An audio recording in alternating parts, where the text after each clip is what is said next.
తెలంగాణలో రాజకీయాలు హాట్ గా కొనసాగుతున్నాయి.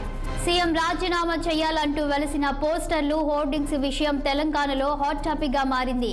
సోషల్ మీడియాలో తెగ వైరల్ అవుతుంది. రుణమాఫీ మాట నిలుపుకోవడంలో విఫలమైన సీఎం రేవంత్ రెడ్డి రాజీనామా చేయాలని హైదరాబాద్ లో పోస్టర్లు, హోర్డింగ్స్ అర్ధరాత్రి వెలిశాయి. రుణమాఫీ ద్రోహం, రైతుల పాలిట కాంగ్రెస్ శాపమని 31,000 కోట్లు చెప్పి 17,000 కోట్ల మాఫీతో సరిపెట్టారని సీఎంపై విమర్శలు వెల్లువెత్తాయి.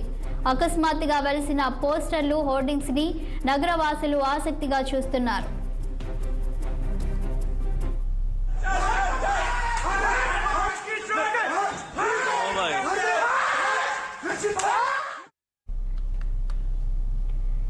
తెలంగాణలో రాజకీయాలు హాట్ గా కొనసాగుతున్నాయి. సీఎం రాజీనామా చేయాలంటూ వెలిసిన పోస్టర్లు, హోర్డింగ్స్ విషయం తెలంగాణలో హాట్ టాపిక్ గా మారింది.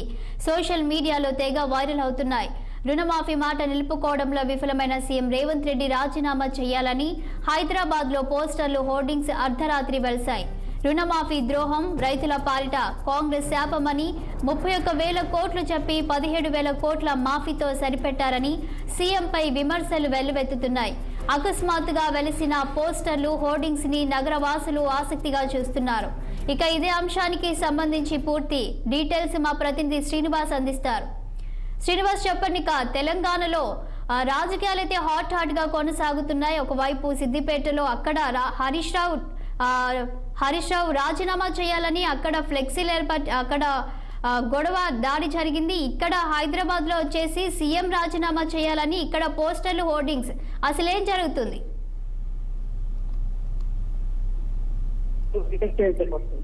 ప్రధానంగా రుణమాఫీ విషయంలో కూడా కాంగ్రెస్ ఇచ్చిన మాట అంటే కట్టుబడి లేదు. ఒకవేళ రుణమాఫీ చేస్తే రాజీనామా చేస్తానని ఏదైతే హరీష్ రావు చెప్పిన పరిస్థితి. ఈ నేపథ్యంలో కూడా రుణమాఫీ ఆగస్టు 15 లోపు చేసినాం కాబట్టి ఖచ్చితంగా హరీష్ రావు రాజీనామా చేయాలంటూ కూడా సిద్దిపేటలో పెద్ద ఎత్తున కాంగ్రెస్ శ్రేణులు చేసిన కార్యక్రమంలో అది హాట్ టాపిక్ గా మారింది.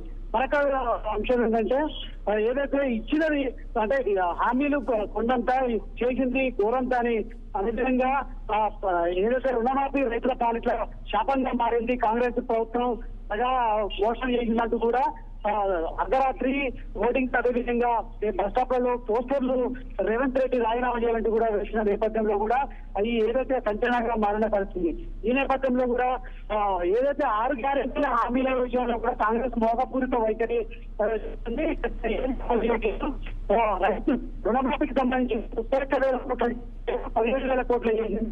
అయితే అండర్ రైతుల అకౌంట్ లో ఏదైతే డబ్బులు పడలేదు కాబట్టి రైతులు నట్టేట కాంగ్రెస్ ప్రభుత్వం ఉంటుంది, మోసం చేసిందంటూ కూడా పోస్టర్లు వెళ్ళడంతో కూడా ఈ సంచలనంగా మారిన పరిస్థితి. ఈ నేపథ్యంలో కూడా రాజకీయాలు అయితే వేడెక్కుతున్నాయి. మరొక వైపు ఇటు ఢిల్లీ వేదికగా కావచ్చు, అదేవిధంగా తెలంగాణలో కూడా ఈ ఏదైతే 2 జాతీయ పార్టీలు కాంగ్రెస్ కావచ్చు, బీజేపీ, మరొక వైపు బీఆర్ఎస్ పార్టీల మధ్య రాజకీయాలు వేడెక్కిందని చెప్పాలి. ఈ క్రమంలో కూడా తాజాగా రైతు రుణమాఫీ విషయంలో కూడా రేవంత్ రెడ్డి మోసం చేశారంటూ కూడా వేసిన పోస్టర్లు మాత్రం ప్రస్తుతానికి సంచలనంగా మారిందని చెప్పొచ్చు. Shalini. Okay, thank you Srinivas.